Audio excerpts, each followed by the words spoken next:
The Colton Joint Unified School District Board of Education meeting is now called to order. Mrs. Medina, can you please do a roll call attendance for the board members present?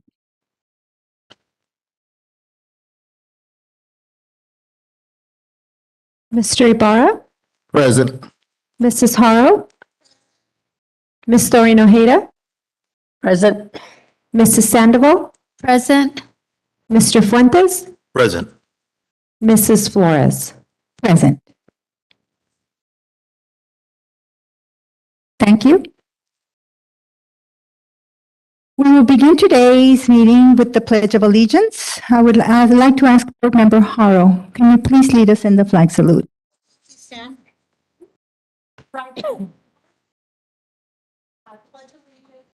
To the flag of the United States of America, to the republic for which it stands, under God, indivisible, with liberty and justice for all.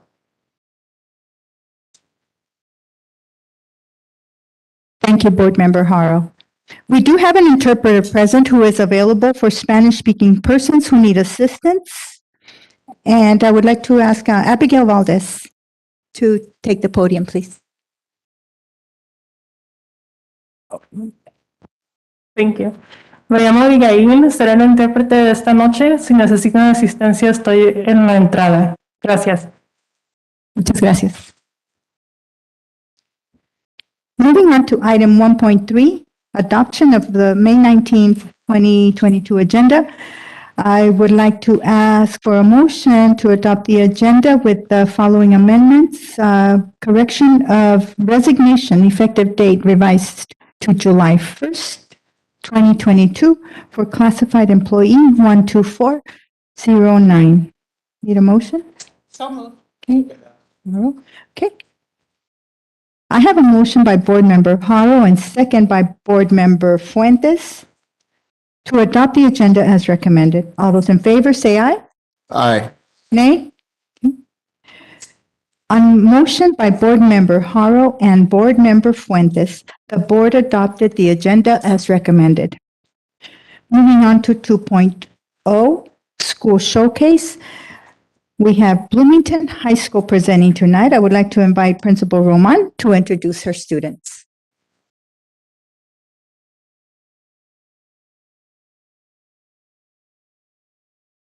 Good evening, Board President Flores, members of the board, Superintendent Dr. Miranda. I'd like to introduce to you our three students who are here today to present on behalf of Bloomington High School and represent our ASB team.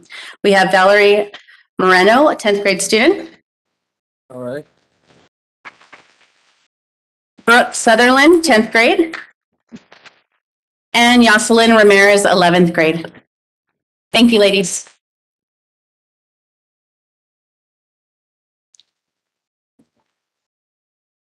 Good evening, Board President Flores, members of the school board, Superintendent Miranda, and members of the audience. My name is Valerie Moreno. I am a sophomore student leader at Bloomington High School.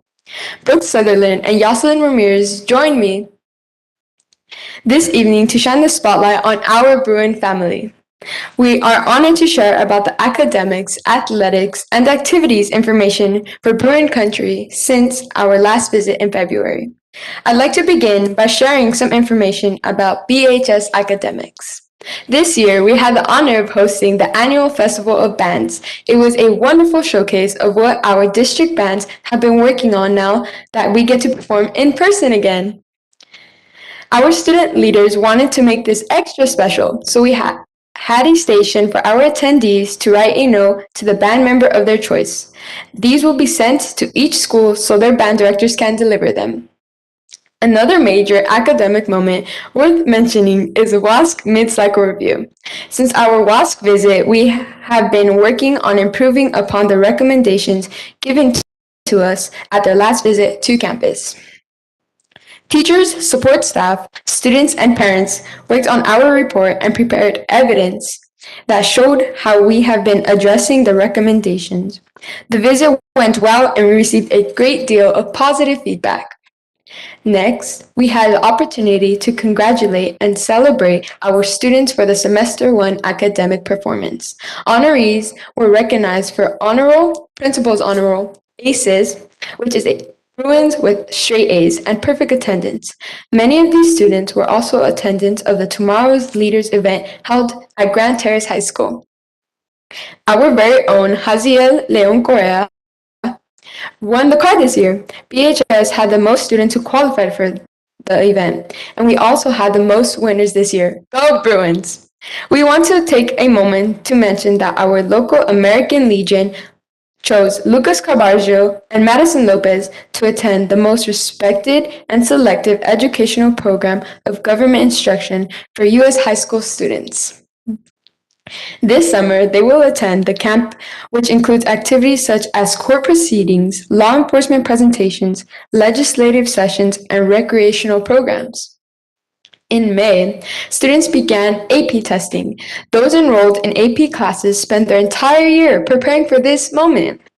This year, 372 tests were administered in subjects such as psychology and calculus. Results will be released in July. The Spring 1 acts were cast in the beginning of second semester, and rehearsals were during classes and after school. Mrs. Richardson recorded them, and the virtual showcase of fairy tales was on May 13th. We are looking forward to the reopening of our theater next school year. The renovations will bring us modern technology than we had previously, with LED lights and repaired electrical, among many other upgrades. Since our theater has been closed, our choral music department held its spring concert outdoors this year. Music Under the Stars meant our vocal music students had the opportunity to perform in a new way and to think outside the box. The solos concert was held at Shakey's Pizza, and the program was able to raise the money they desperately need to recover from the loss of revenue due to shutdown. We are grateful for all our performing arts supporters and patrons. This year, we had another event that was affected due to Bish Auditorium being under renovation. Our senior scholarship and longevity ceremony was held inside our MPR. The counseling department did not disappoint. As usual, the semi-formal event was elegant and the room was filled with smiling faces. Over $15,000 in scholarships went to deserving seniors. Our outstanding senior boy and girl were announced. We are happy to report that this year we have co-valedictorians, Angelica Malau and Euritia Davila. Our salutatorian is Andrew Velos. Our final late start of the year was extra special for our top 20 junior scholars. They arrived on campus prior to the start of school to share a special breakfast meal, and also checked out their honor gown to be worn during the commencement ceremony on May 31st at the 66ers Stadium at 7 p.m. When we were visiting last time, we shared about our successful virtual enterprise program and wished to update everyone. They presented at a board meeting recently. But we are very proud of them and want to make sure everyone knows what happened at Nationals in New York. Our team completed its first round and were sent to the second round. Although they were eliminated in that round, we consider their participation a win in Bruin country. Congratulations to our virtual enterprise business plan team. In addition, our theater's renovation and our campus being painted. We are fortunate to have upgrades made to our library. It would be nice to have this place used by so many of our students refreshed. At BHS, the math department has been collaborating to review and further develop goals to support and increase student achievements. Finally, I'd like to share a bit about our visual arts program. 5 AP art students submitted portfolios to the Advanced Placement Program Board of Consideration. And the program as a whole hosted an amazing display of their art in BHS Gallery. Students were able to walk through the space to see the talent we have in Bruin country. The gallery was also open last night for community members to come and enjoy. I now invite Brooke Sutherland to the podium to share about BHS athletics. Thank you.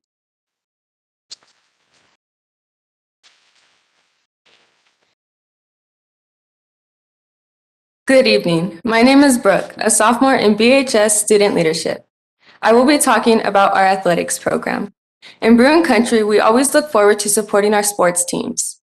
There is something about being at competitions with parents, students, and all supporters of BHS athletics that ignites spirit.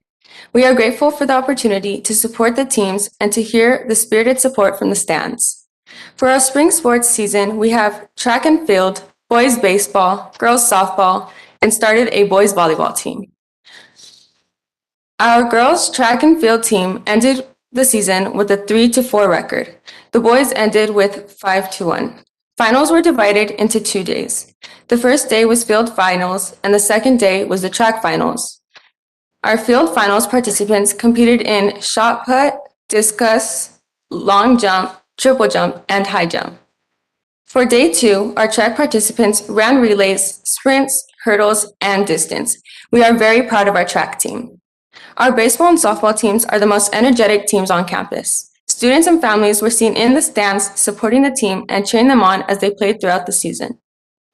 This year, we brought back boys volleyball. They won 2 of the 3 games they played this season, both of which were against Colton High School. This very short season brings much anticipation for a full season next spring. This afternoon, our basketball program hosted a staff versus students game to raise money for their upcoming season. Coach Aubrey raised everyone's interest in attending this game in our Bruin announcements that are sent via email each day. Everyone had a great time and the staff were victorious over the students, this year with a score of 58-43. We appreciate all of the teachers, students, and fans that participated in this game. Each year, we look forward to it and are happy to have been able to have it again this year. Our school weight room recently changed locations and now is in our classrooms near the stadium. The pictures we are showing tonight do not capture the greatness of this space. That is used by our athletes, the weightlifting club advised by Mr. Luke Brenner, and our physical education students. I now turn the remainder of our time over to Yoselin Ramirez for a report on Bruin activities. Thank you.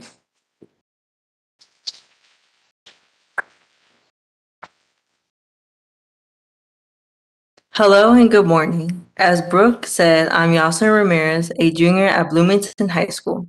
I would like to thank you all for giving us the opportunity to talk about our school this evening.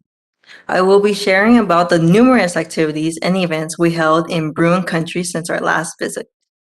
We consider ourselves to be servant leaders so far. Counselor Appreciation Day, some student leaders donated breakfast items and delivered them to our wonderful counselors who work so hard for us all year long. This is something we wish we could do for all of our faculty, but are limited since the items were came out of our personal money.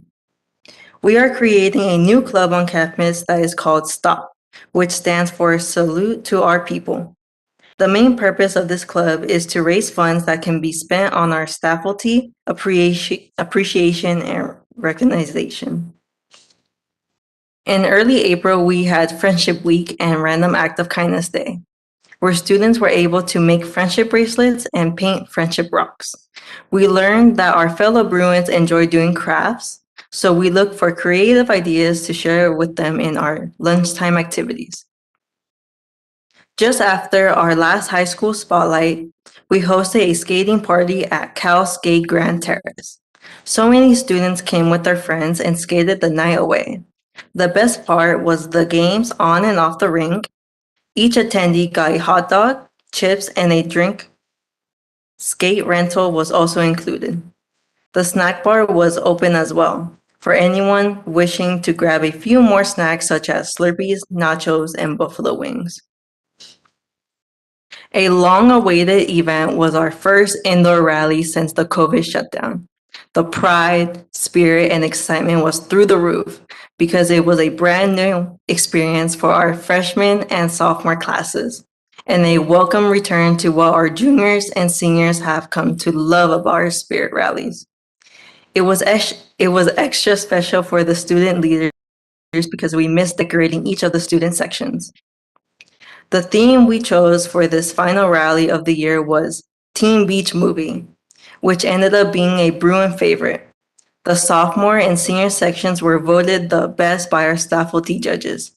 Fun was had by all. As you may be aware, the months of April and May are busy, but the prom helped our juniors and seniors take a little break from the rigor of AP and NWEA MAPS testing. The Nixon Library and Museum is a beautiful venue and is one of our favorites to hold our prom. The swing band was outside in the Rose Garden and the DJ was in the East Room. A dinner buffet, dessert bar, chocolate fountain, and soft drinks and photo booth were also included in the event. A newer tradition is our senior farewell dinner that we hold in our NPR. It is a special evening where parents get to celebrate their senior and seniors get to show their appreciation for their parents. The candle lighting ceremony and the slideshows were a special part of the whole event. We also held a raffle with Bruin swag, Angel Game tickets, and a free yearbook, a free class ring, and extra graduation tickets, and much more were given away by our random drawings. The keynote speaker this year was Dee Hankins and brought a wonderful message to all in attendance. Our final after-school event that was held this semester was our annual luau. This year, we hired a professional Polynesian dance group. You could hear a pin drop from when they began their performance because everyone stopped what they were doing when they began blowing through conch shell horns, beating on drums. This event exposes our students to Polynesian culture, provides a place for clubs to raise funds, and allows families and community members to attend a nice afternoon of entertainment and fun in Bruin country. Thank you for allowing us to present to you about our school. Here are some upcoming events that we invite you to attend. At this time, we welcome any questions or comments. Thank you again for having us here in this evening. Thank you. Thank you so much. Do we have any comments or questions from the board? Board Member Fuentes. Yes, thank you. Ladies, that was a great presentation. All the activities, everything that you've done, all the academics, sports. I mean, you guys were detailed perfectly. You broke it down exactly into the different categories. It was the last activity you had, I just wanted to share. I was up there dancing with the guys and the Polynesian dancers, and just want to say, man, the next day I was very sore. So hadn't done that in a while, but it was fun.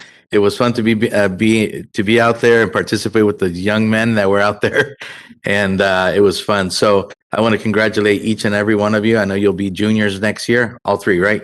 I'm going to be a senior. Senior next year. Okay, then 2 juniors and senior. I've seen Mrs. Sutherland there grow up alongside one of my daughters there. And so she's a young lady now here, sophomore, junior next year. So congratulations to all three of you. And what a great presentation. Thank you. Thank you. Thank you. Board Member Haro? I too want to thank you for coming to our board meeting and telling us all about what's happening in Bruin Country.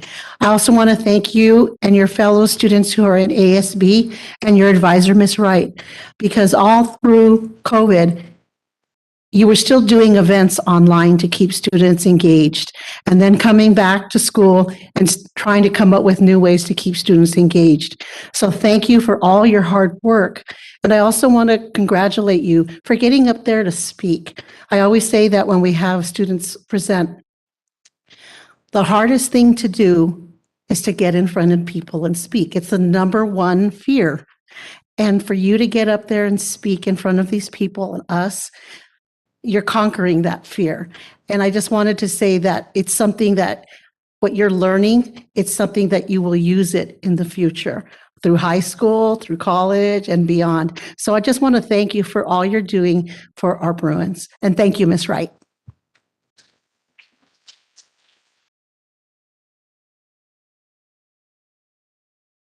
Board Member Ojeda, I think we have one more.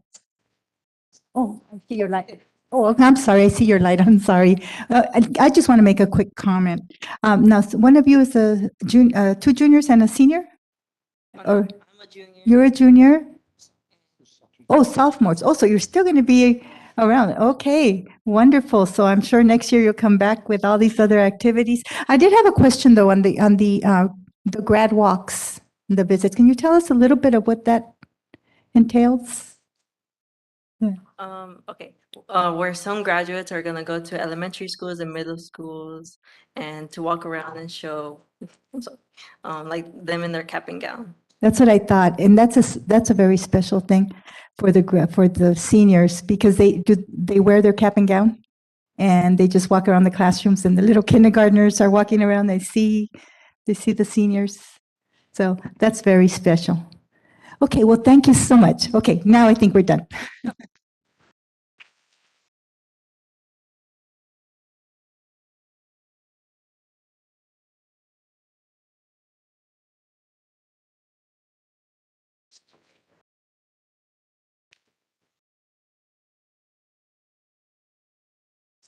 Okay, moving on to 3.0, we have a special presentation, item 3.1, Mesa and State Science Fair student recognition.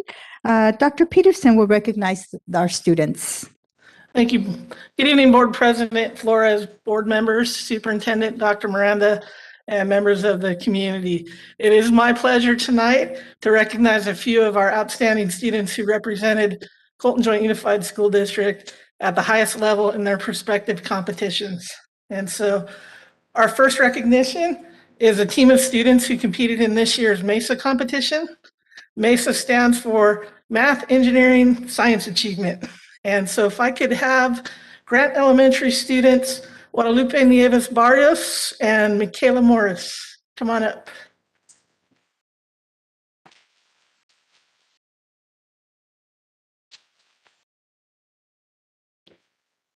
And if you guys will stand right here while I say a few words. So MESA is a program run through the University of California colleges throughout the state. They have competitions for students in grades 6 through 12 to show their engineering capabilities. Students have to complete a lab book that shows their detailed ideas and follows the engineering design process. They then build their project following their plans and the constraints within the rules. Many hours are put into these projects, especially in elementary schools where the work is done after school.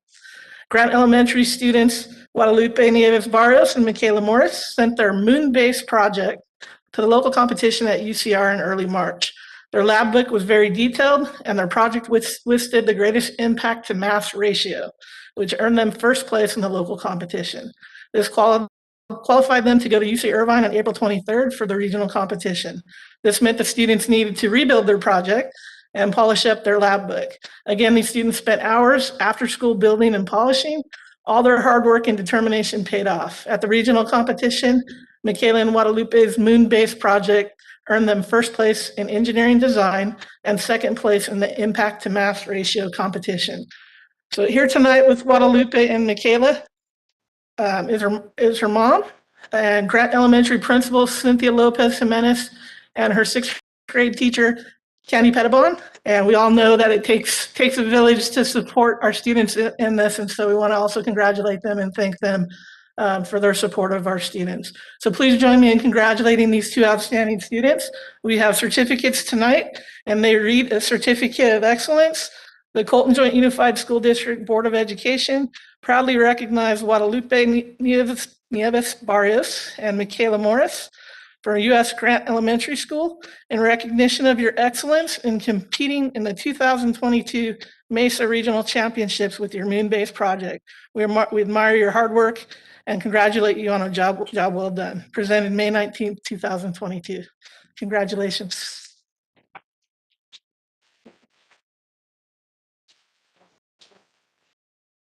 You guys will go up a little bit. Here.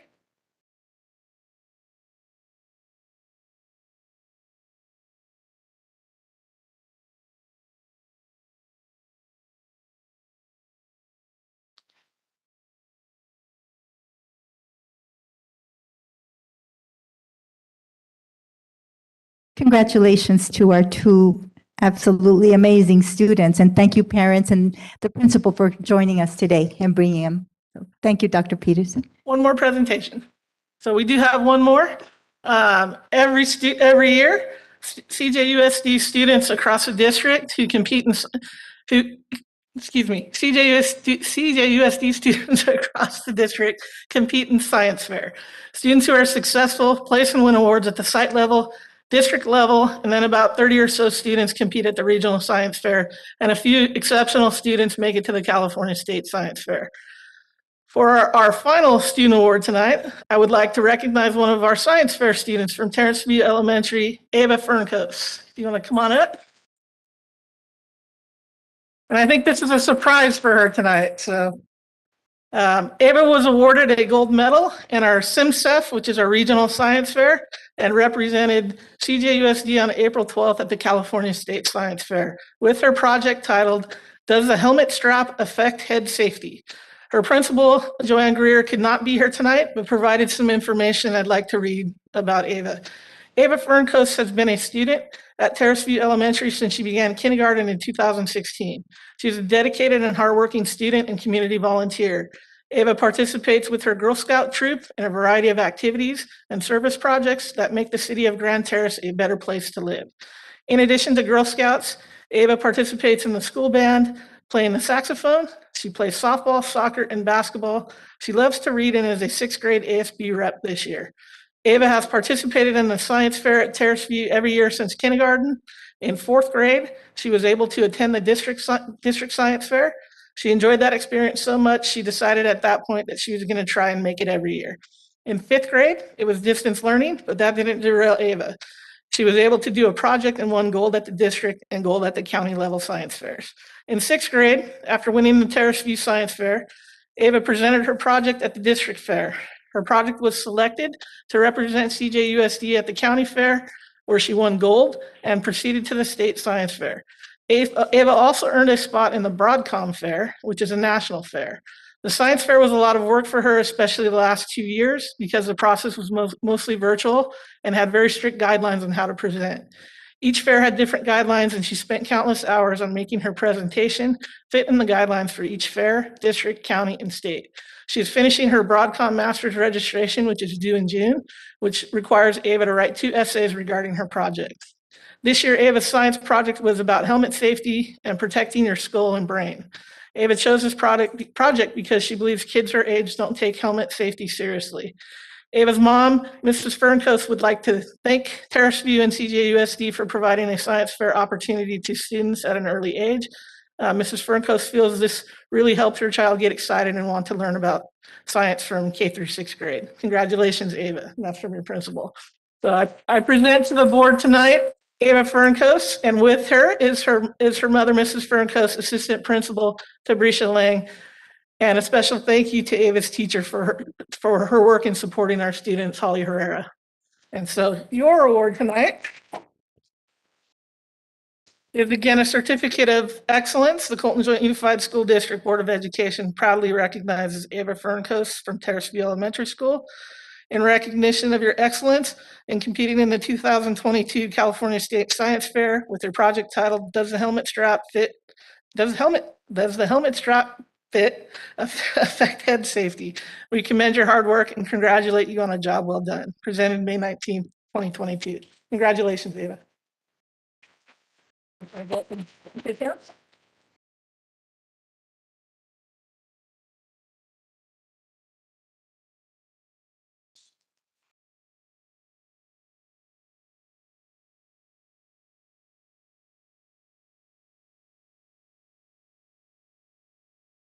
Thank you. Thank you, Dr. Peterson. Ava, that's quite an impressive resume you have. Very impressive at such a young age. Thank you. Okay, we're moving on to item 3.2, recognition of retirees and longevity employees. I would like to invite Assistant Superintendent Brandon Dade and Director Dr. Kathy Cervantes to present.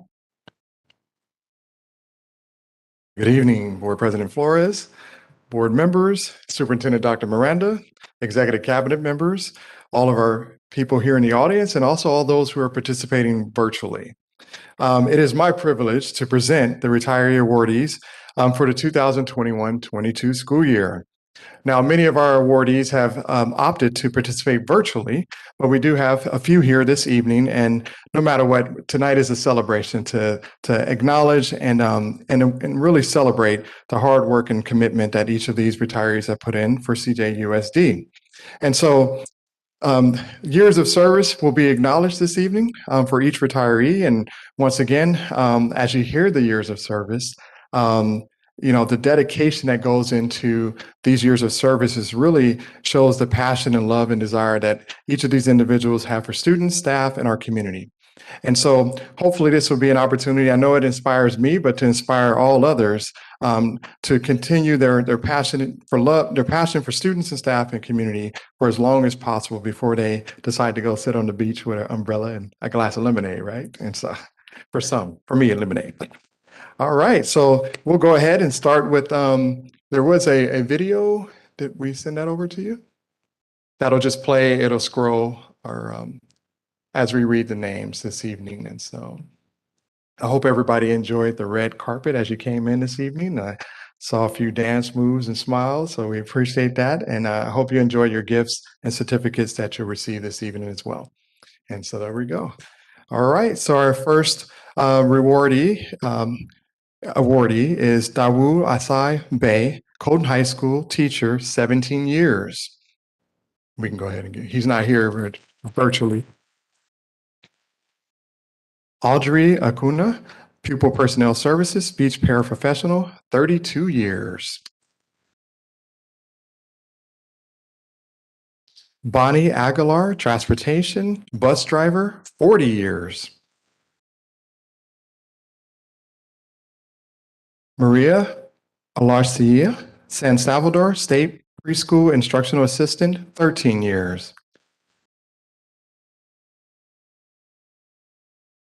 Yusina Alvarez, Colton High School, DIS tutor, 31 years.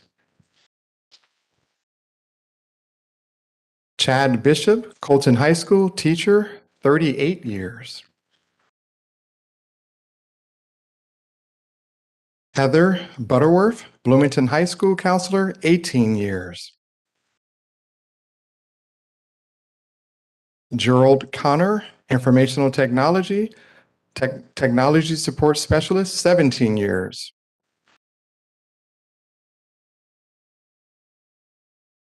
Barbara Elrich, Joe Baca Middle School, nutrition service worker, 1, 22 years. And I'd like to invite up Christina Gibson.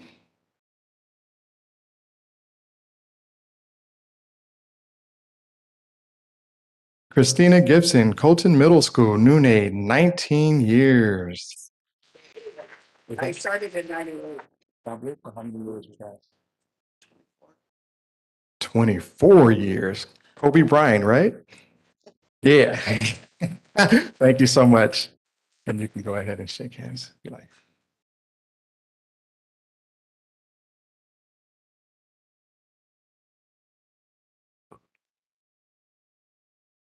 Yeah.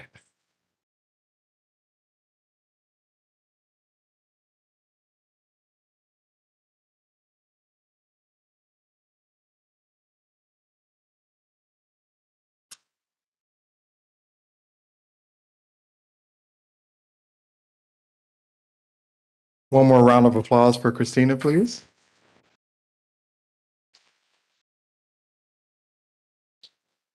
And Christina, forgive me for mentioning Kobe Bryant, but you gave me that Mamba look because we were 2 years off, so I had to mention him. But thank you so much for all that you've done for our students, Christina. I'd like to also invite Roger Gogart.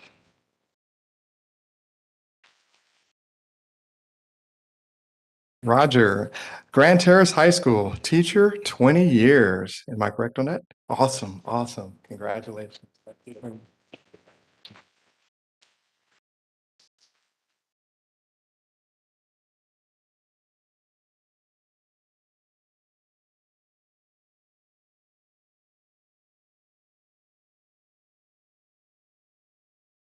Ooh.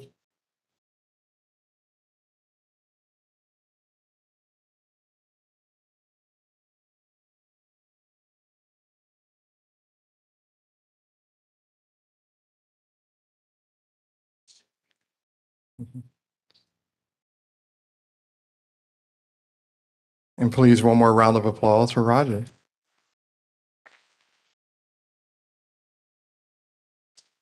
Our next awardee, Greg Grissom, Grand Terrace High School, counselor, 20 years. Roberta Moreno, Alice Burney Elementary School, Special Education Instructional Assistant, 21 years. Raynona Arona, Transportation Department, Bus Operations Supervisor, 22 years.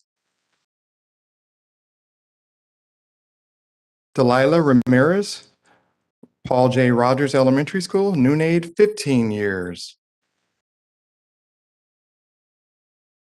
Joseph Ray, Grand Terrace High School, teacher, 19 years.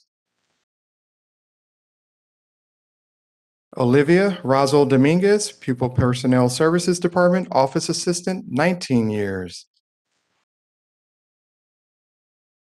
Yolanda Rocha, Terrace Hills Middle School, Special Education Instructional Assistant, 21 years. I'm going to say this right. Let me practice here for a second. Consolacion.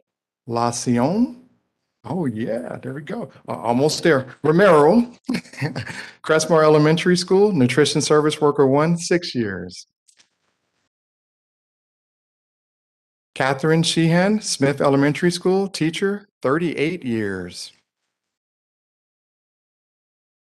Susan Steinbrück, Sycamore Hills Elementary School, teacher, 31 years.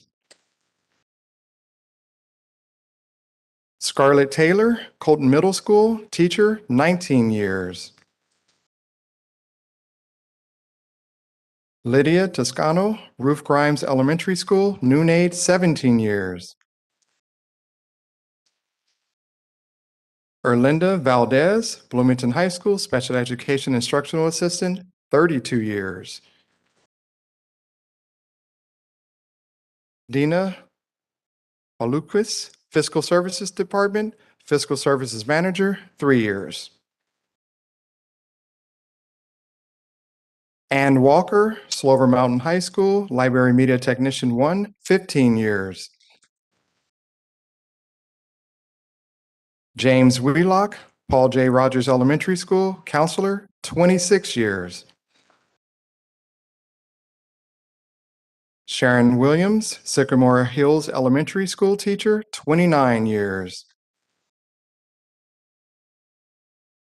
John Yena, Ulysses S. Grant Elementary School teacher, 22 years. Chiquita Young, Colton High School, Special Education Instructional Assistant, 13 years. John Zupanik, Bloomington High School, Library Media Technician 2, 28 years.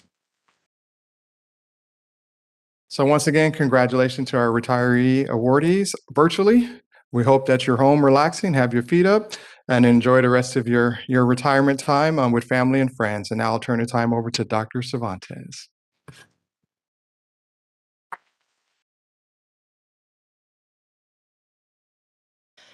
It is my pleasure to present the longevity awardees for the 2021-22 school year. Starting at 10 years and celebrated every 5 years, employees are honored for their passion, devotion, and service. Each awardee will receive a token of appreciation commemorating their tenure with Colton Joint Unified School District. Tonight, we will recognize our longevity awardees who have worked for our district for 35 years or more. We express our heartfelt gratitude to each one of them and remember their enormous contributions to the growth of our district. Our longevity awardees of 35 years or more. Anita Ardito, Terrace View Elementary teacher, 35 years. Suzanne Curbs, Grant Elementary teacher, 35 years.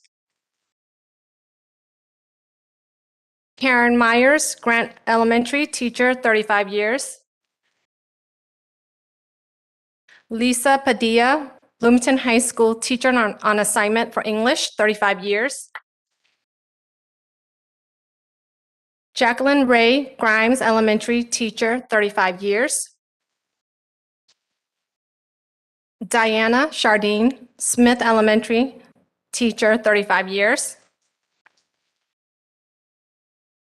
And we have one staff that has worked for 40 years, Bonnie Aguilar, transportation bus driver.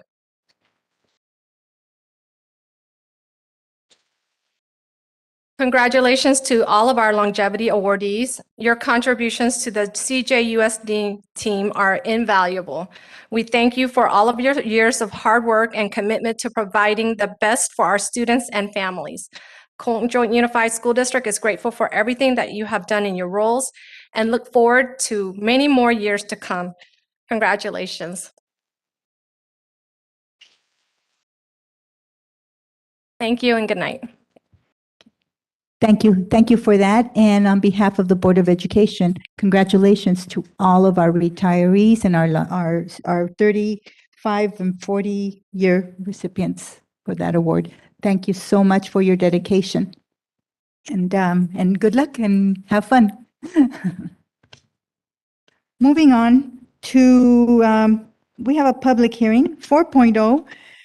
Item 4.1, public hearing concerning the public disclosure requirements of AB 1200 for the classified salary adjustment for the 2021-2022 school year. Okay, we are opening for public hearing. Any comments? Any public comments at this time? No public comments related to this public hearing. Okay, we are now closing the public hearing. Moving on to 5.0, public comment. We have a few cards that I'm going to call in a few minutes. But before that, I would like to just say that individual speakers shall be allowed 3 minutes to address the board on each agenda or non-agenda item. The board shall limit the total time for public input on each item to 15 minutes. With board consent, the president may increase or decrease the time allowed for public presentation, depending on the topic and the number of persons wishing to be heard. The president may take a poll of speakers for or against a particular issue and may ask that additional persons speak only if they have something new to add. I would like to call the first speaker up. We have Jeremy Elkins.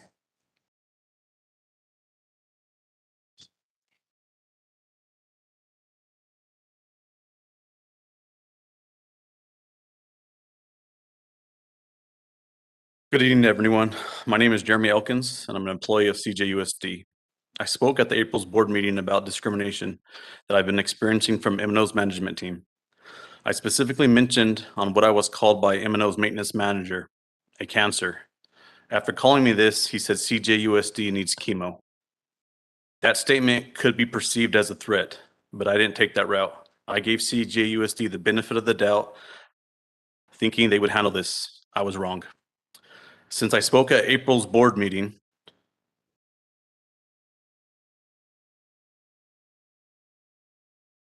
the sound of silence is the only thing I've heard since then. I also listened to the May 5th board meeting where several parents spoke out about their children's safety, and they felt ignored. Is this your universal answer, to ignore them, to ignore us? Mr. Ibarra, thank you for your comment on wanting more details about what I'm experiencing. But you also stated that this is your first time hearing about it. That isn't true. I emailed every single board member numerous times. Only response I ever received was from Mr. Fuentes stating that he received my email. He told me to trust the process. I did, and I'm still having to speak about my bullying by M&O management. It's gotten worse. Now I'm feeling alienated by my coworkers that I've never experienced in 18 years as an employee. My supervisor purposely waits until I'm off work to send coworkers to my assigned sites. Why wait until I'm off on COVID leave? Why wait until I'm off on bereavement? This is undermining me and putting my coworkers against me. You can't ignore problems forever or they will pile up like they are now. At some point, you need to do the right thing, and being silent isn't the right thing. Hopefully my speech tonight doesn't fall on deaf ears. Thank you. Okay, next speaker. Rhonda Fagan.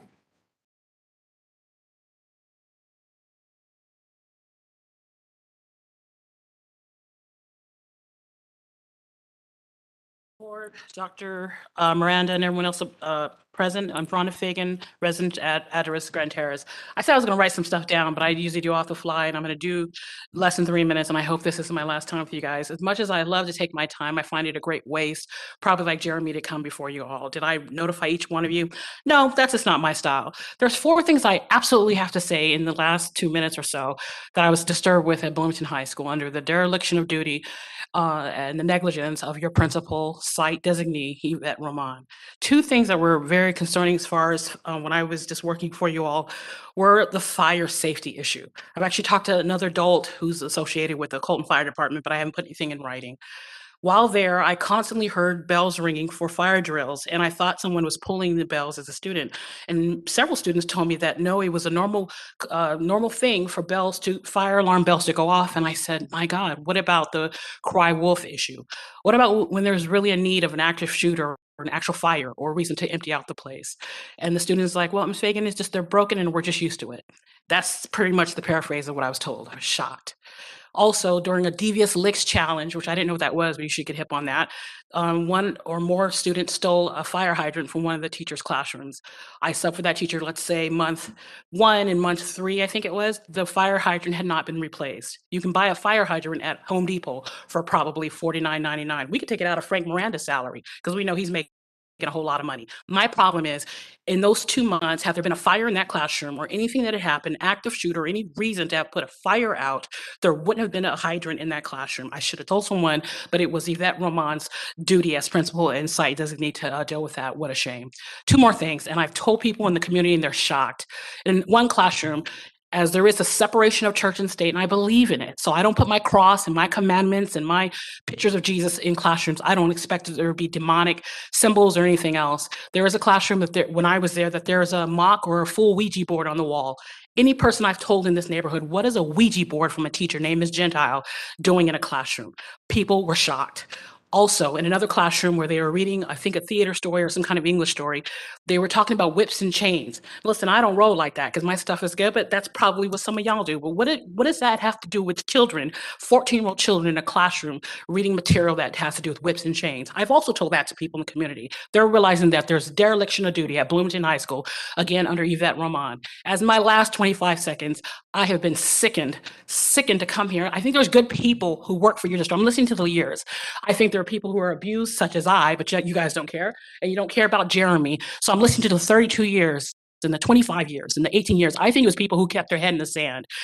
Thank God, and I don't know if the case is going to actually go to case litigation, but thank God EEOC has the case. Frank Miranda, you better wake up, because if Dada hasn't told you, you're going to have to answer the federal government. That's it, everybody. Next speaker, Lisa Villa.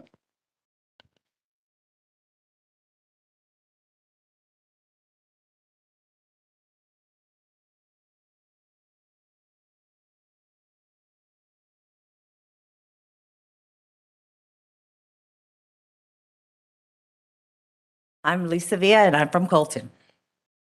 It was really hard for me to sit here and watch you address how you gave courage or you gave respect to, and it took a lot of courage for those students to speak up and overcome their fears. Because when my son and his Yellow Jacket team came up here, you never even acknowledged them. You gave them no words of encouragement. It's really saddened that you treat our Yellow Jackets that way. Being that I stuck out my neck out for our Colton Yellow Jackets because I could no longer look the other way of all the injustices our Yellow Jackets had been receiving over the years.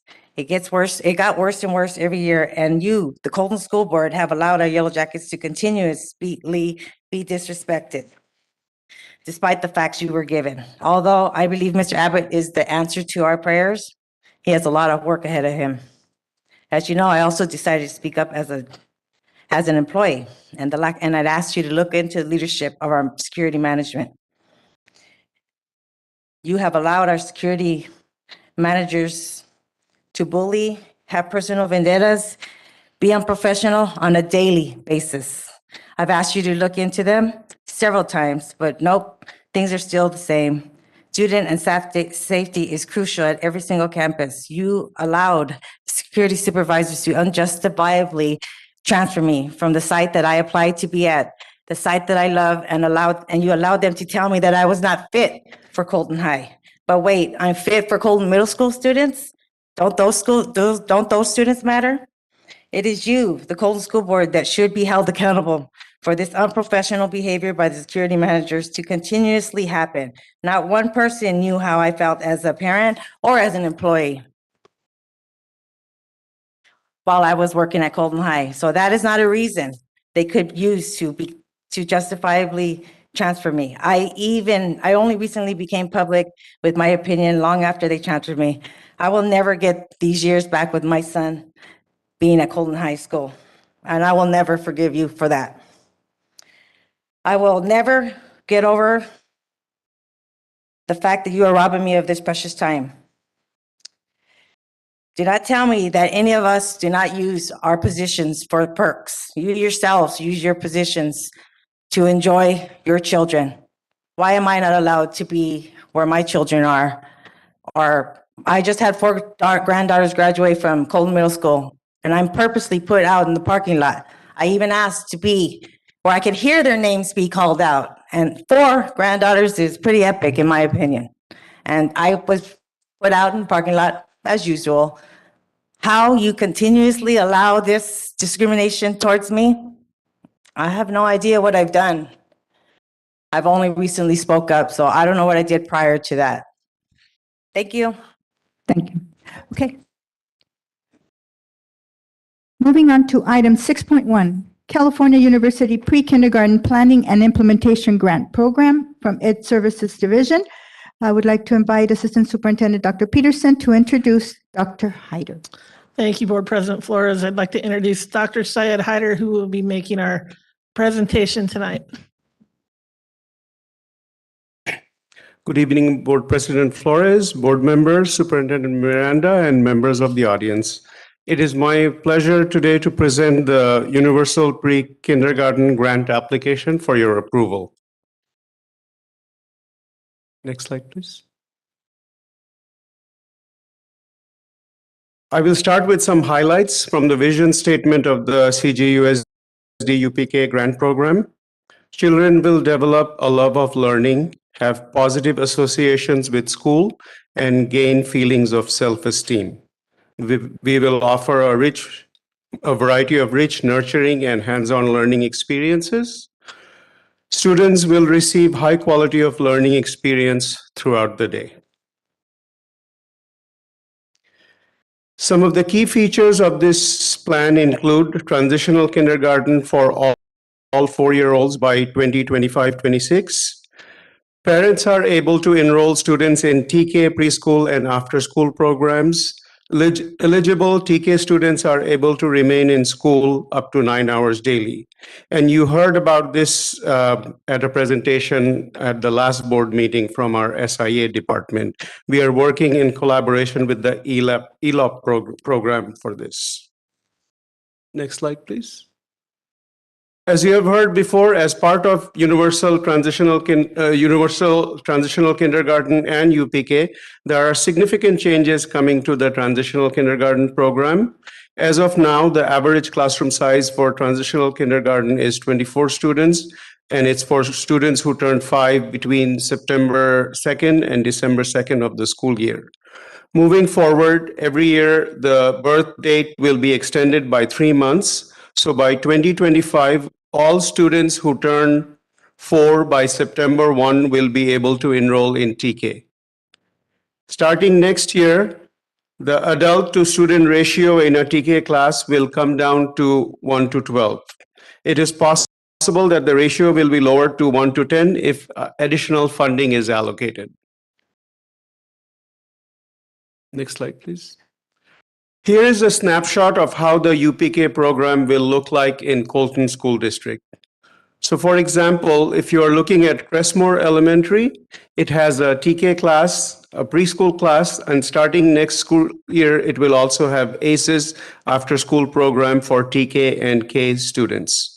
Parents may choose to enroll students in all 3 of these programs or any one of the program, depending on the age of the student. Next slide, please. There are numerous positive impacts of the UPK program. Starting school early will help children's brain development in the early years and prepare students for kindergarten and beyond. The option of full-day program provides additional opportunities for our parents, and increased enrollment in TK will help counterbalance our declining enrollment.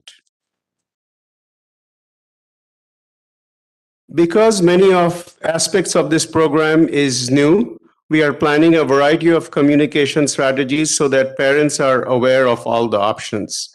We have mailed a brochure home to all families in CJUSD. We are beginning to share information on the CJUSD website.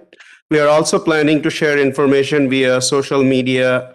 And also we are working with communication department to develop a brief video to explain this program to parents. Here are some things that we will need to consider as we move forward. There will be need for additional transitional kindergarten teachers and instructional assistants, as well as additional classroom. We also have to do additional trainings for all our staff. And before I end, I would like to extend a big thank you to all the people who were integral with this planning. We had a big group of people who have been meeting since December, and our group included parents, teachers, administrators, district staff, as well as preschool and ACES staff. Thank you, and I'll be happy to answer any questions if you have any. Thank you, Dr. Hyder. Any questions from the board? Okay. Board Member Flores. Thank you. If I may, thank you, Dr. Hyder. Just a couple of quick questions. I was looking at the slide where you're with the matrix of the schools offered. These are obviously all Bloomington schools, but are we not offering the expanded program in Grand Terrace schools? Yes, we actually have and so wonderful. So all the areas of our district will be served. Yes. As we progress and as younger and younger children will be eligible for TK, we obviously still have our Head Start program and state preschool program. This is as the state preschool is evolving into this. But my question is, I presume the Head Start program, which is a federal program, are they changing their guidelines to correspond, or will a child who's eligible for TK at 4 still also be eligible for Head Start? So I am more aware of what the state is doing with preschool. Okay. So with preschool, we are working in conjunction with preschool because they are also part of this.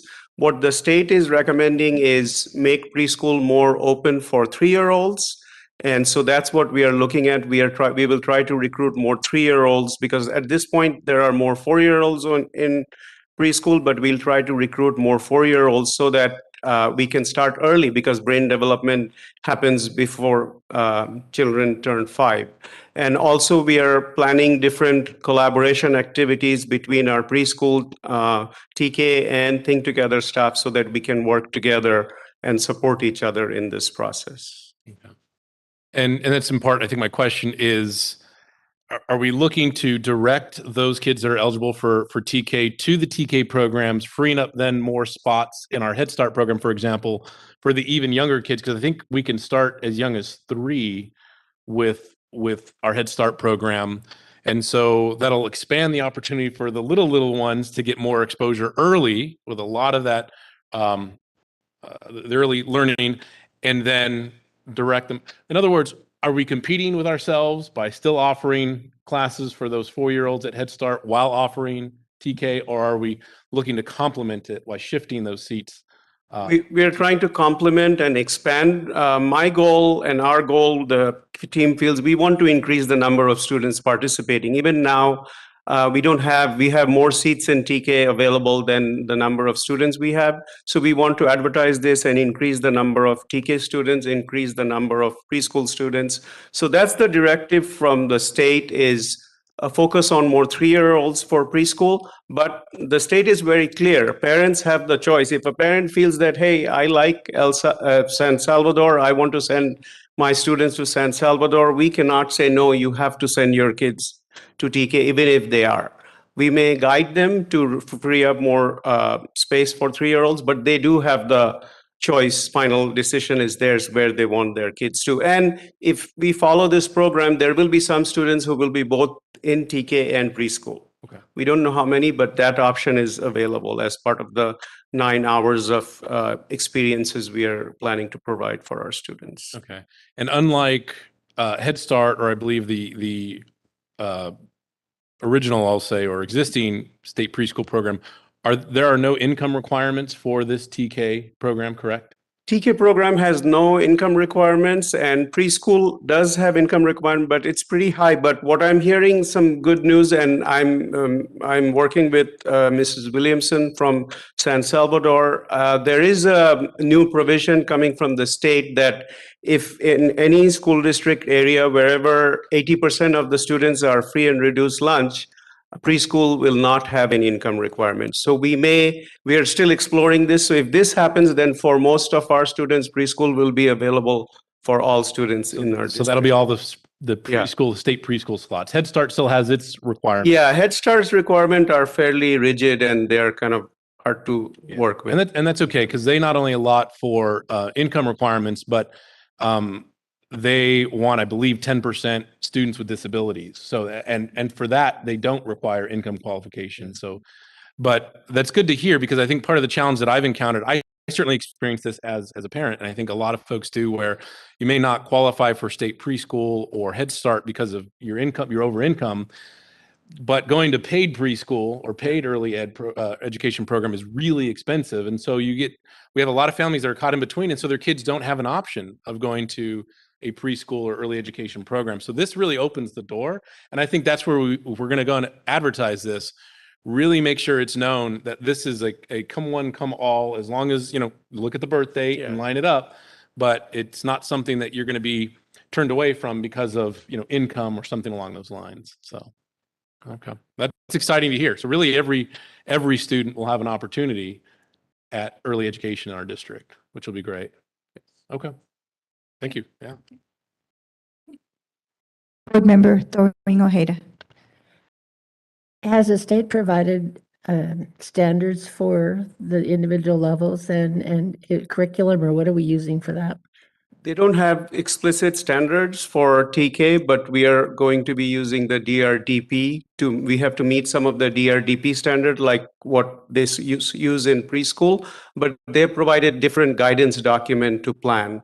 And recently, actually, that is, I think, that was approved last board meeting. We just adopted a new curriculum for our TK students. So we actually looked at the DRDP and also made sure that we are following more learning by play and other strategies that is recommended for 4-year-olds. But there is no explicit guidance like the Common Core standards that is available for K through 12. So the TK teachers will be working together to develop curriculum then, or we're using some of what you're saying? I'm not hearing it all. So preschool has a standard, which is the DRDP. They have like specific list, and then kindergarten has a Common Core standard. So when TK started in California about 8 or 9 years ago, we had a group of, and I was still a principal at that point, we had a group together that worked with preschool staff and kindergarten staff and got them together and found where is the middle point of what kids are learning in preschool and what kids are learning in kindergarten. So we use the kindergarten Common Core standard and the preschool standard to decide what would be appropriate for TK. So we developed some standards based on that. Just to use an example, in kindergarten, students have to learn to count 1 to 20. So for TK, we said they need to learn to count 1 to 5. So we came up with different standards. So when teachers were looking at the curriculum, they looked at all those standards, and considering that their kids will be a little younger now, they also made some adjustment. And based on that, they reviewed 3 curriculum and chose one that they felt was most appropriate for this group of students.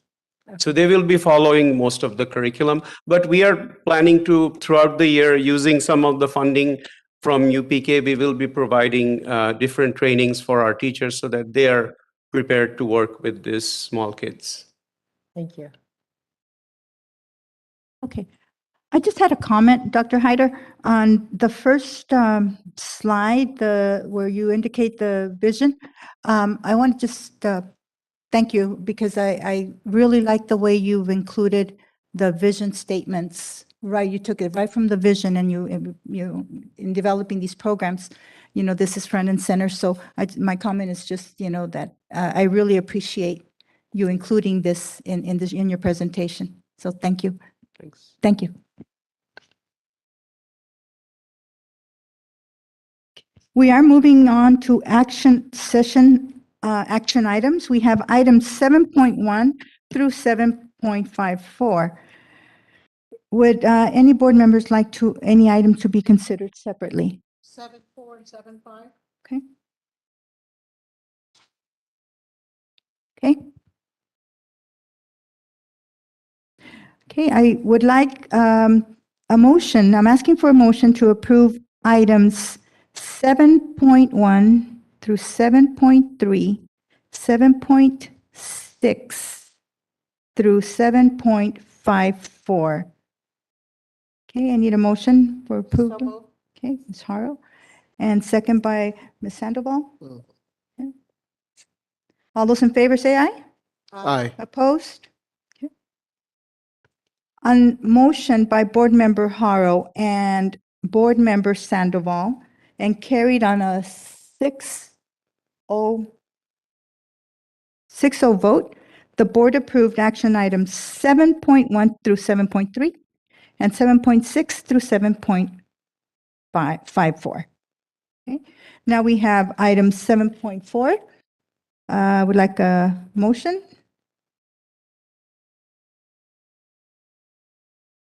Okay. And a second? Yes.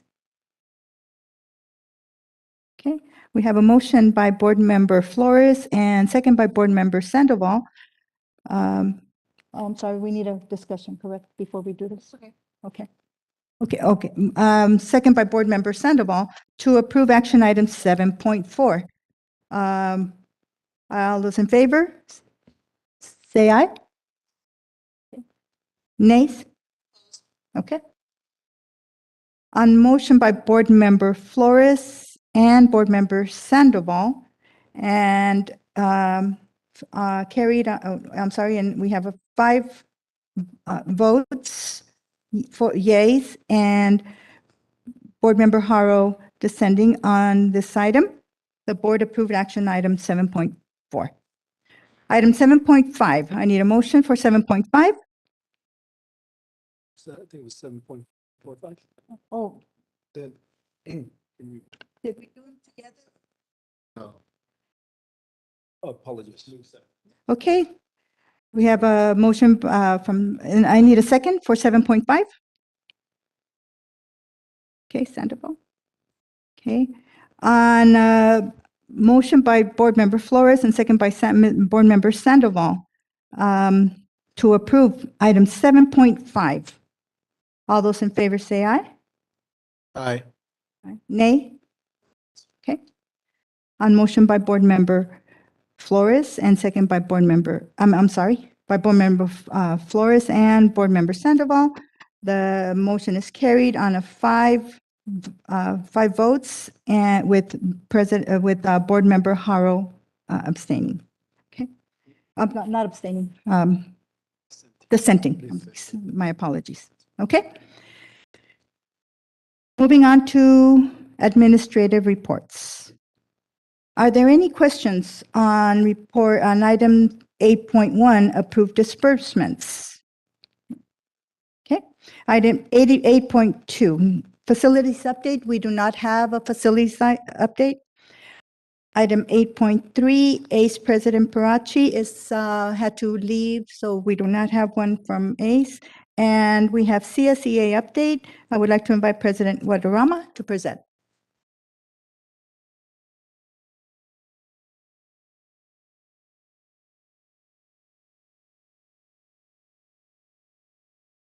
Good evening, Board President Flores, board members, Superintendent Dr. Miranda, and members of the audience in person and online.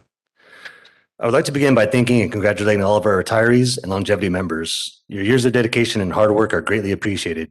I know it hasn't always been easy, and I'm sure there's been plenty of sweat and lots of tears, both good and bad, that you have put into this district. It is amazing how fast time goes by.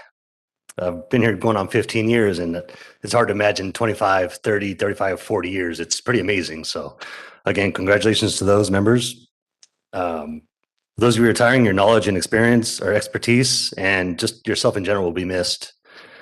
For the longevity folks, if you can get through the last 2 years with the pandemic and everything else going on in the world, you can pretty much get through anything. So once again, I just want to thank you all.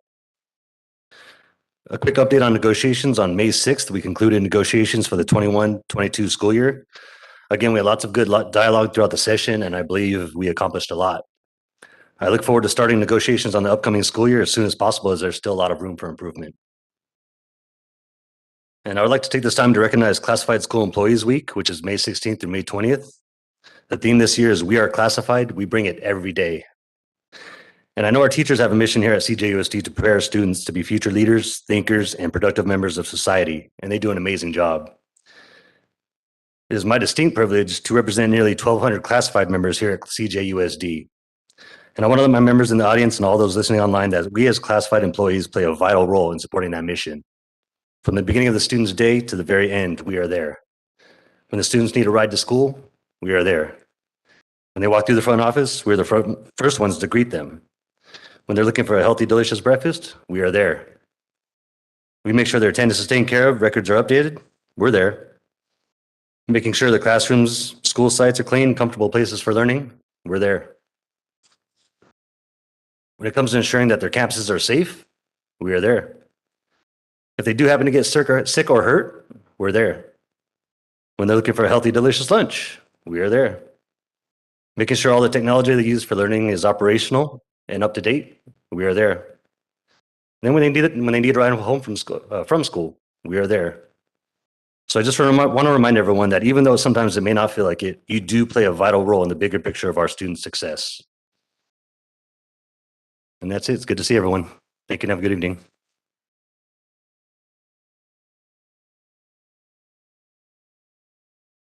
Thank you, CSCA President Guadarrama.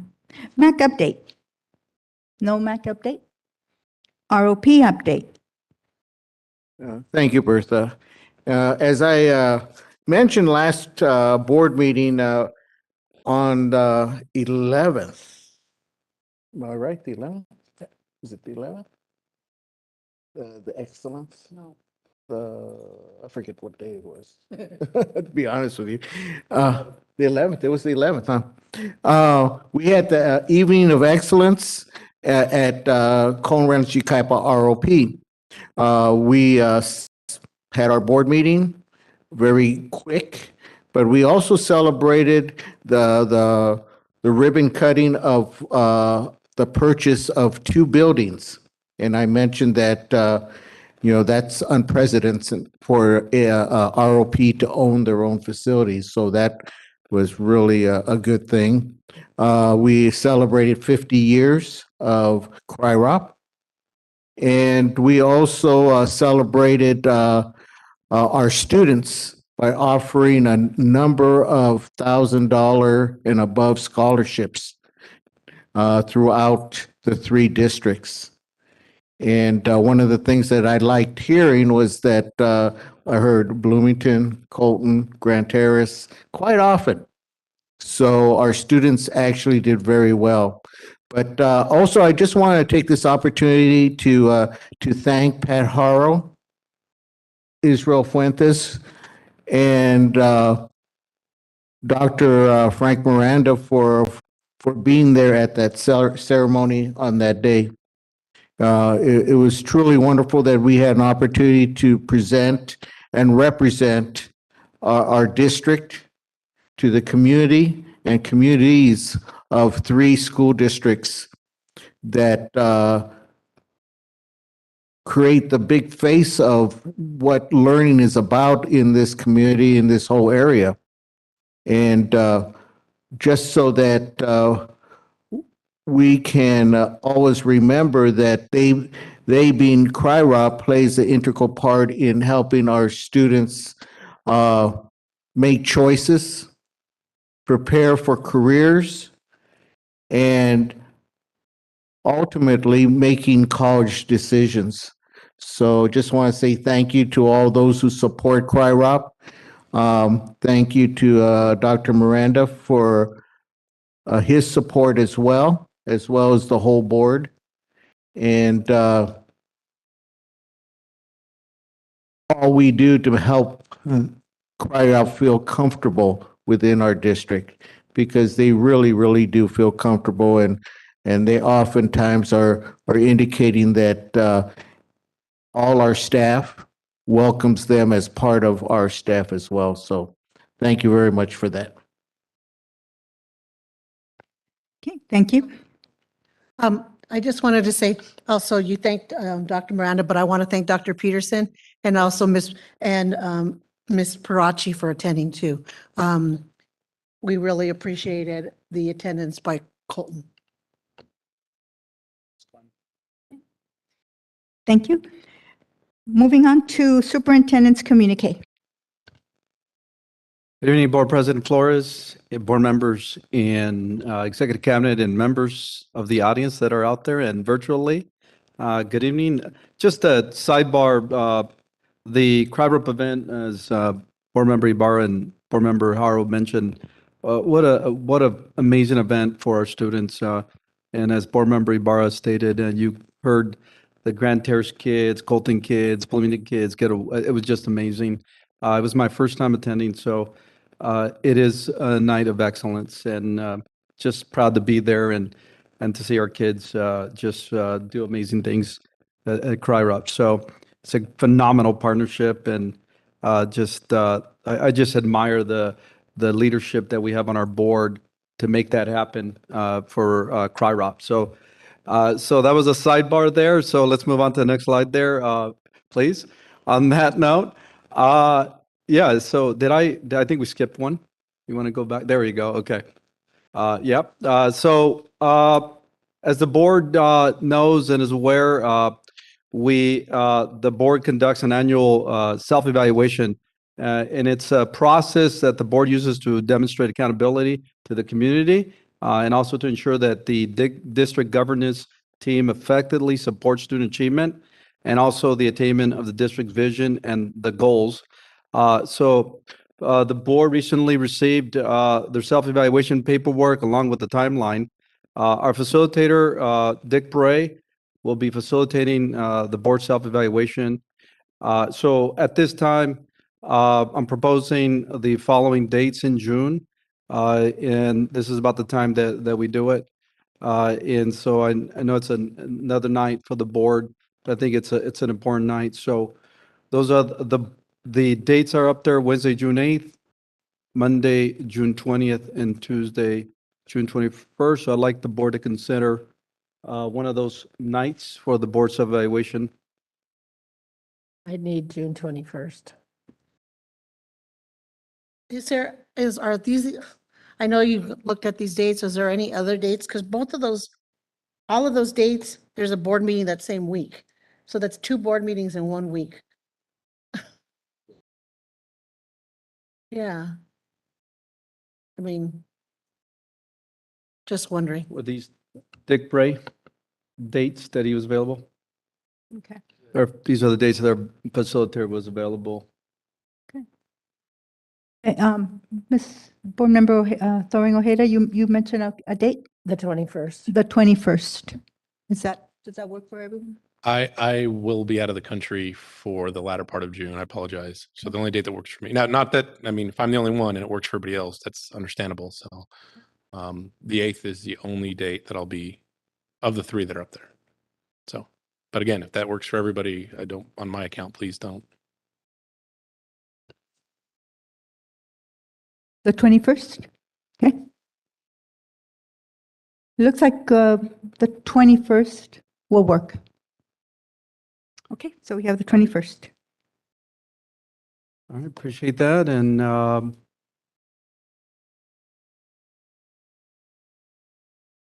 is there a consensus, Board President? I'm sorry, yes, it seems like there is a consensus. 3. Yes, we have. Okay, I just want to be clear about that before we calendar it. Okay, thank you very much. And so moving forward, so So the Cooley Ranch Kindness Ambassadors, if you just attended our community cabinet recently or on Wednesday, then you got an opportunity to see our kindness ambassadors. They're so special, and I wanted to take this opportunity just to thank again, an amazing. What can you say about our leader there, our counselor leader Nina Torres, and what she's doing with our Cooley Ranch Kindness Ambassadors. And I know they had a special guest today. The majority leader of California, Luis Reyes, was there at the school. So the Kindness Ambassadors, they did, again, like I mentioned, an amazing job at Community Cabinet.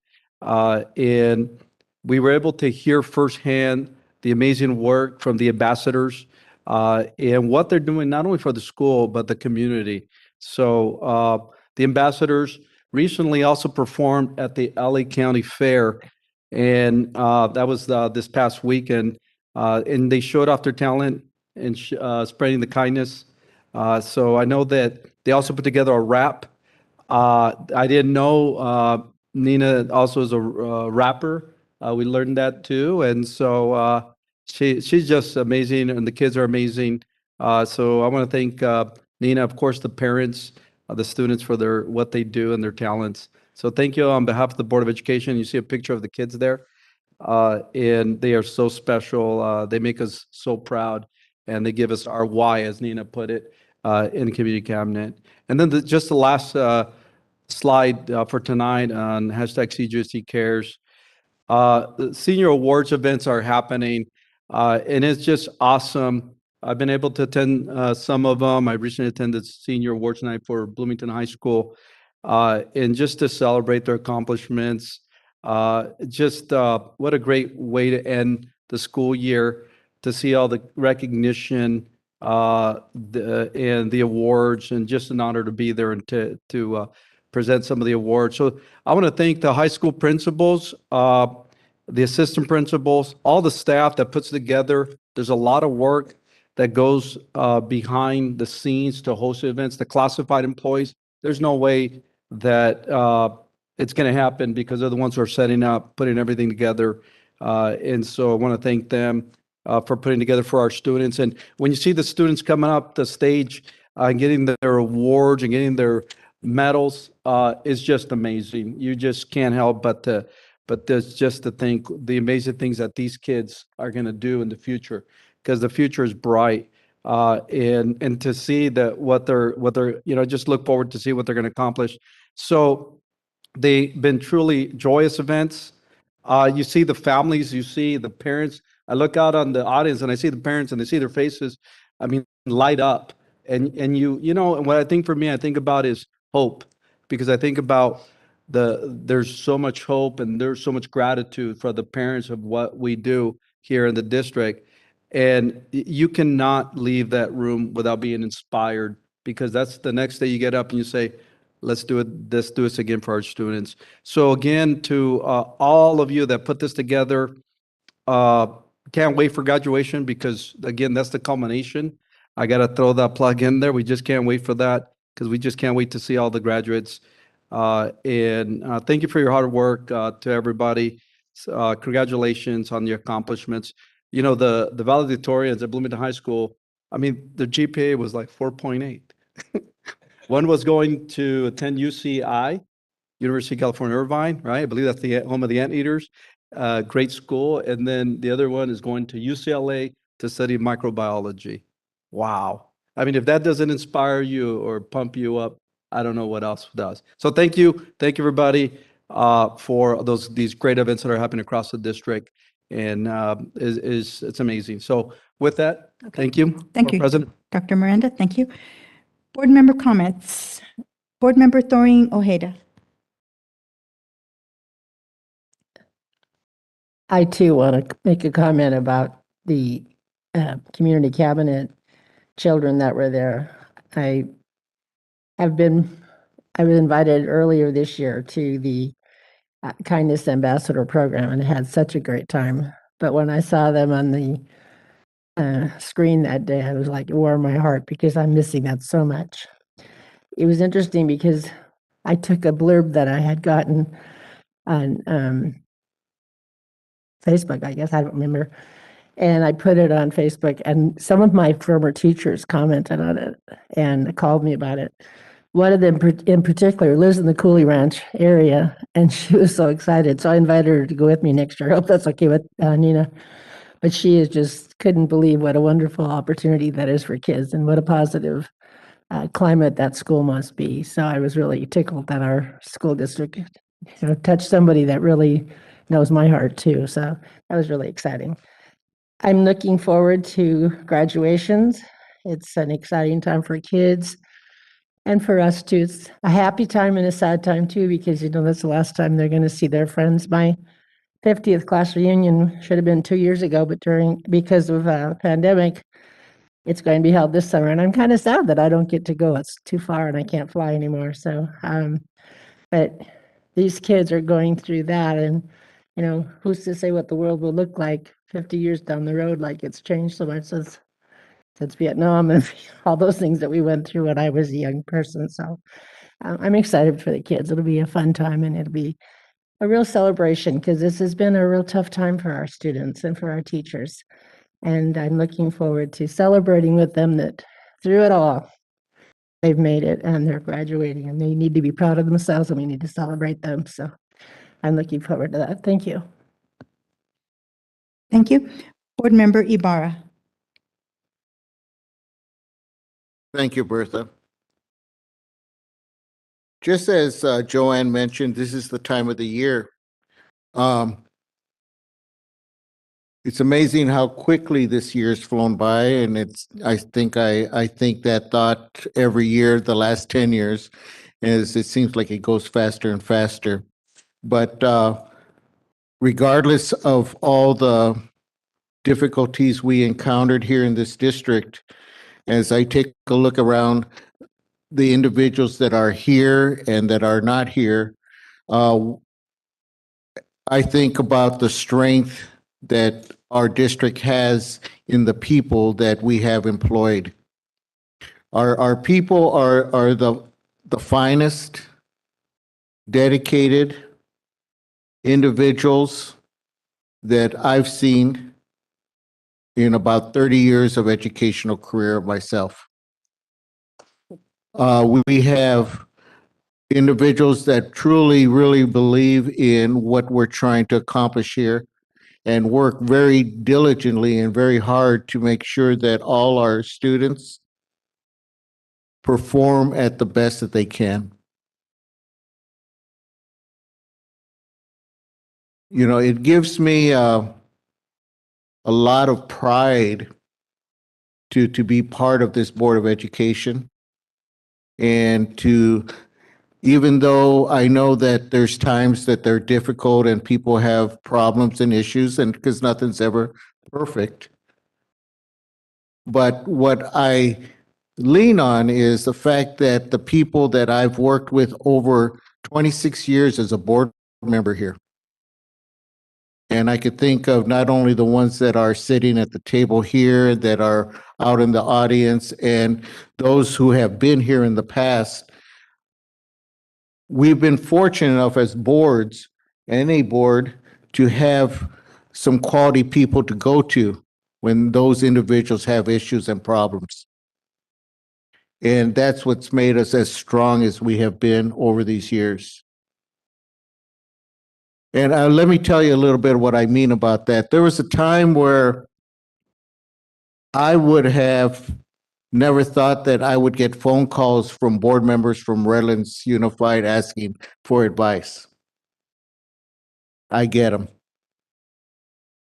What are you doing over there in Colton? Because we've seen certain things aren't working over here at Redlands. And it surprises me. There's, as many of you know, I work for San Bernardino City Unified. And I get a lot of questions about what we're doing here at Colton. Good questions. So Whether we realize it or not, the surrounding districts do take a really good look at what we're doing, how we're accomplishing, and what we do on a regular basis. How are we achieving? So there's a lot of indicators to me that says that we're doing a lot of things right. Now, do we have more to work on? Obviously, we do. Everybody does. But, when it comes to this year, it's a time to celebrate. Celebrate our accomplishments, celebrate our opportunities to work together as individuals. And our strengths is in that team word, working together. And what it comes down to is graduation days, promotion days, seeing the faces of the students, the parents, the grandparents, the guardians, the family members as they celebrate the achievements of their loved ones. And I look at that, and I've been looking at it. This is going to be my 26th year. I'll get a chance to go around and look at those faces and those individuals. And I'm happy for them. They've achieved what they've come to do. But I also take a look at all our employees, because there's a part of all our employees that have made this possible. And we could have to always remember that. And in some cases, obviously we see teachers smiling, we see administrators smiling, we see board members smiling during that time. And everyone who has been part of preparing these individuals for all these years. And it's just a wonderful time of the year. So I just want to take my hat off to those who are here, those who may be listening, parents, staff members, students, and just congratulate you all for this year. It wasn't an easy year, but we got through it. And I'm hoping and predicting that next year will be a whole lot better, get back to more normalcy, and we can really start rocking and rolling at that point. So with that said, I just want to let Joanne know that I'm going to be attending all the graduations and Colton Middle School's promotion, so that if anybody asks, I'm coming. Thank you, Bertha. Thank you. Board Member Flores. You can tell it's the end of the school year because our audience tends to shrink as the year goes on, which is not a bad thing. It's been a long year, obviously, and you'll hear it tonight. It's been said already. I want to thank everybody that works for this district at every level. And that includes those that come and substitute for us, or those that work in a classified position, even temporarily.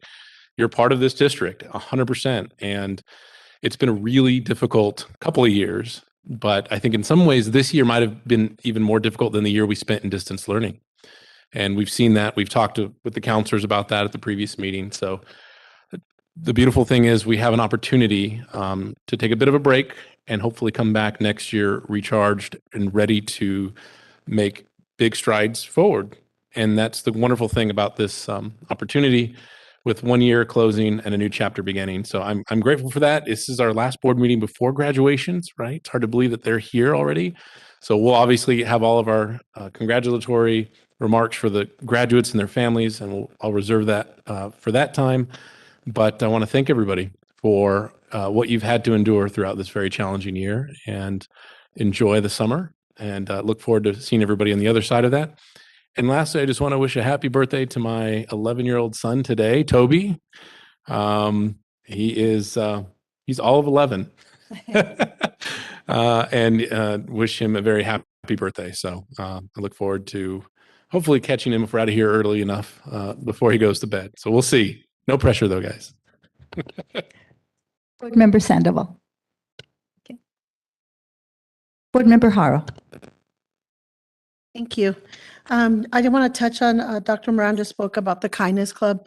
I attended today assembly. Eloise Gomez Reyes came to Cooley Ranch to honor the Kindness Club. And she also was asked to speak to the kids about leadership. And it was really wonderful to sit there. Now, the Kindness Club is made up of students who are grades 3 through 6. And they were listening so attentively. And when it came time for questions and answers, they asked questions that were well beyond their age in school. I mean, she was blown away by these kids. And at the end, they did the rap and they did the dance and they explained how they wrote the rap themselves.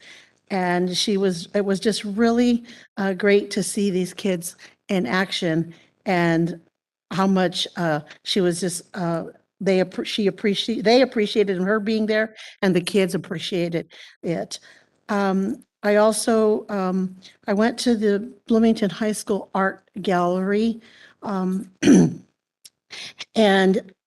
like all of our electives, a lot of the electives, I've brought up before ROTC, I've brought up our music programs. A lot of them are suffering because of the pandemic and the inability to go and showcase what they offer to the middle schools when it came time to setting their schedules. So then instead of doing 4 art galleries this year, they did 2. And this was the second one. And just some amazing work was there. But I just want to put out some statistics that even with the pandemic, last year, they had 4 students who applied for AP status in art and 3 passed. This year, they had 5. So in June, they'll get the results. So I think it's, everyone is trying to do their best and trying to regain those numbers. So hopefully next year. Also attended the Bloomington High School Choir. And it was interesting doing it outdoors in the outdoor theater, because right when the students were going to sing, we had to call security because there were kids, that parking lot that runs right alongside the baseball. Kids were riding 4-wheelers and popping wheelies on motorcycles. And so it was quite interesting. The police were called out. So the kids were trying to sing over that, but they pushed through and it was really great. But I just wanted to highlight, because, we didn't stop doing what we're doing for our students. We just did them differently. And we made do with what we had. And some students in our concert choir, they did some amazing things this year that I want to share with you. And it's something to really be proud of. Senior Lyndon Ramirez, who's a senior, 4 years in choir, despite a pandemic, 4 years in theater. There is what is called in the California Arts Education Association, the Stand Up for Arts Coalition. And students were encouraged to send in their thoughts why the arts were so important in school and why they were needed. His words were used in an official event video that went out to all state senators, assembly members, and the governor's office on Stand Up for Arts Day on March 22nd. They will also, and it was the video can be seen on YouTube. Another senior, Alex Ruiz, who is an amazing singer. He's in jazz band and in choir. I spoke about the Arts and Music Ballot Initiative that will be on the ballot in November. We needed 600,000 signatures, and they got well over 1 million signatures supporting arts and arts education in our schools. So hopefully it will be passed. Alex was asked to be a representative for one of the voices in their virtual choir. One student from each school in the state of California was asked to sing in a virtual choir the song Stand By Me. It was part of the 1 million signatures collected celebration on April 26th. That video will also be seen on TVs everywhere as part of commercials to vote for this arts initiative. Alex was also recognized in February from CASMEC, the California All-State Music Educators Association. They have choirs who perform and all different things, but he was, they had to write a piece of music that was a way of expressing themselves during the COVID shutdown. He wrote a beautiful song. He performed it also at the concert, and it also can be seen on YouTube. Alex was recognized in February for his original composition, The Last Night Alive. So I just wanted to share that. I know that, this was a hard year. It was a hard year for everyone, for our classified, for our certificated, and our management. We faced a lot of different challenges, but these are the fruits of our labor. I want to thank our retirees for all the dedication that they have given to the Colton Joint Unified School District.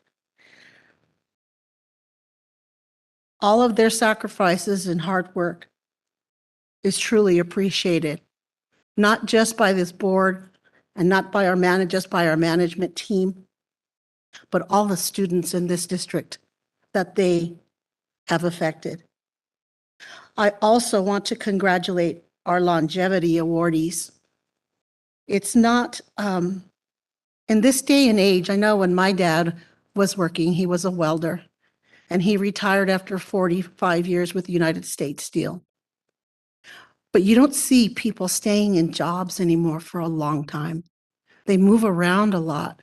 And I don't know what it is that this society now doesn't value that longevity in a job, but not Colton employees. It's something I'm very proud of, and I know this board is proud of, that people come to Colton and they stay. So I want to thank them for staying. My quote this evening, whoops, sorry about that. In the best schools, everyone in every position is a teacher. There are dozens of job titles, but they all share the same role: change a kid's life. Thank you to everyone this year who have changed a kid's life. Thank you. Thank you, Board Member Hart. Okay. My comments, first of all, I want to start just by acknowledging this very important week for Classified Appreciation Week. I just cannot tell you how important you are, and we may not tell you enough, but you are the backbone. And President Guadarrama, as you were saying your comments, I am nodding. You said it beautifully. You indicated, you touched on everything that I was thinking of, and you're right. You are there from the beginning of the day till the end of the day. You are there. So for that, I thank you, and I thank all the classified staff for their hard work and dedication on a daily basis.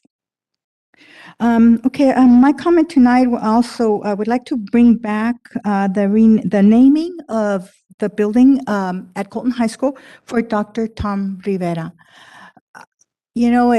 As I'm out in the community and the schools, there are countless stories of how Dr. Rivera has touched so many lives.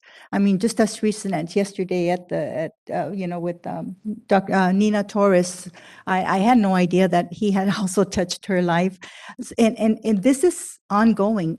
Anywhere you go, you say, Dr. Rivera, yes, he did this for me. And because of him, I'm where I'm at.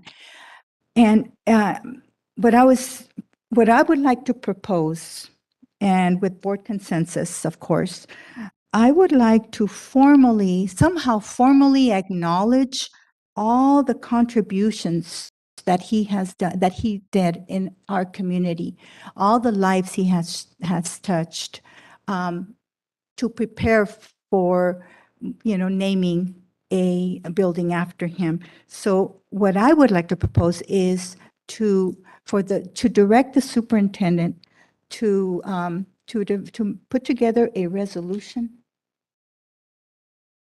indicating, how he has impacted the community. And even if, I know we talked about having a committee or not having a committee, even if you find it the need to maybe get, because I know we have Frank Reyes, who is very, very involved, the family, staff, whatever you see fit, in order to come up with a resolution for board approval, in order to move forward with this. Of course, I am asking now for board consensus on this.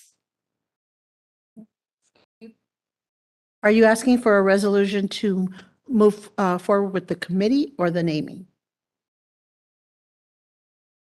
To move forward with developing the actual resolution. Resolution for what? For his accomplishments. For the naming, So for naming it. for naming the. Those are They're two different things. there's two That's separate why- actions, I think. That's why I'm. There's a ceremonial resolution like we've done for, Teachers Week or Classified Week where Right. we adopt a resolution, honoring and recognizing, which it sounds like Board President Flores, that's what you're looking for, is to have a ceremonial resolution. But there will need to be action taken by the board to name any facility after somebody, that we have a board policy guiding that. So I think it sounds like there's two items that can be brought on the same agenda, but there's two separate items is what it sounds like, unless I'm misunderstanding. No, that's correct. Okay. So it is for the naming of the facility and to bring it for board approval. So we would do it without a committee, just name it? I don't have a problem with that. I would, I don't have a problem with No, that. I just can't wanna know what imagine we're doing. we'll have any opposition to that. Okay, so no, I mean, if we feel like we don't need a committee, we can just move forward with that. We can move forward. Okay. So we do have a consensus? Yes, Okay. yes. So just to be clear, from the board, direction is, so there needs to be a public hearing before adopting the name. And I believe at that same board meeting, the board could take action. We didn't do a public hearing when we named the Harold Strauss, did we? We did vote on that. It takes action. Okay. Yeah. I guess I slept through that. Sorry. The I missed it. Yeah. Okay. That's fine.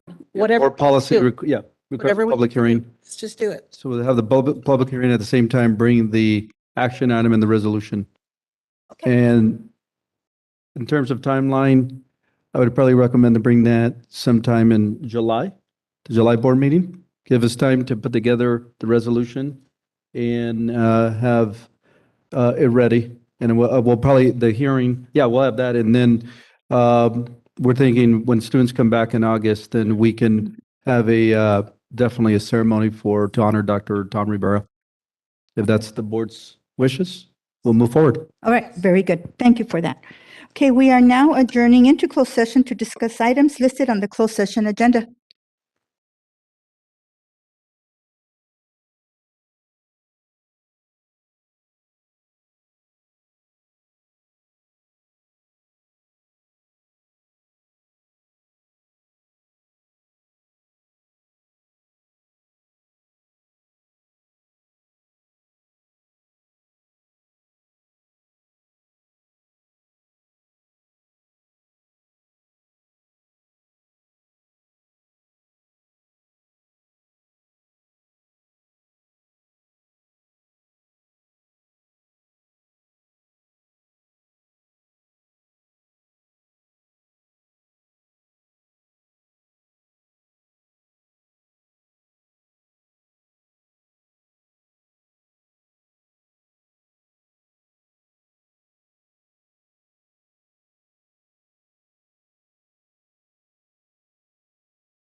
Which ones are they? Okay, yeah.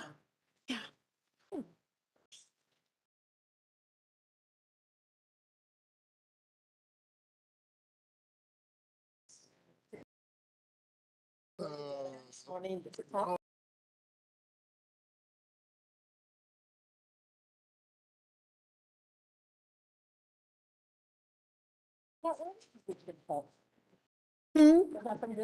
No. One of my guests made it for me. I want to buy one of those. Did you see what it said? Yes, it's beautiful. Yeah, she But did I that. not only love, I love that, but I love the. Okay, the board is back from closed session. We have some action report to report out. Item 12.1, student discipline revocation. There was one student discipline item presented in closed session. Is there a motion to uphold the expulsion order as presented? So moved. Okay. Second. And second by Board Member Ibarra. To uphold the expulsion. Thank you. Those in favor say aye. Nays? Okay. And Mr. Fuentes is absent.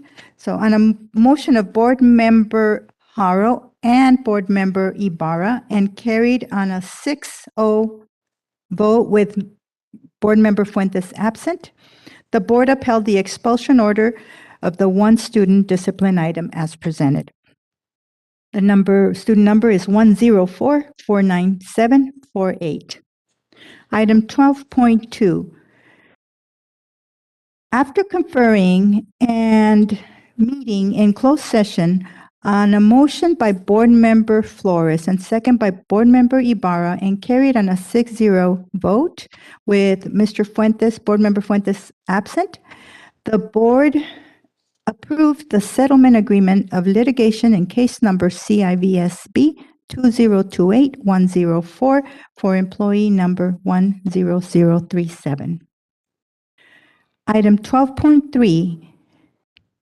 After conferring and meeting in closed session on motion by Board Member Flores and second by Board Member Ibarra and carried on a 6-0 vote with Board Member Fuentes absent, the board approved the settlement agreement for employee number 13223 in the amount of $179,584.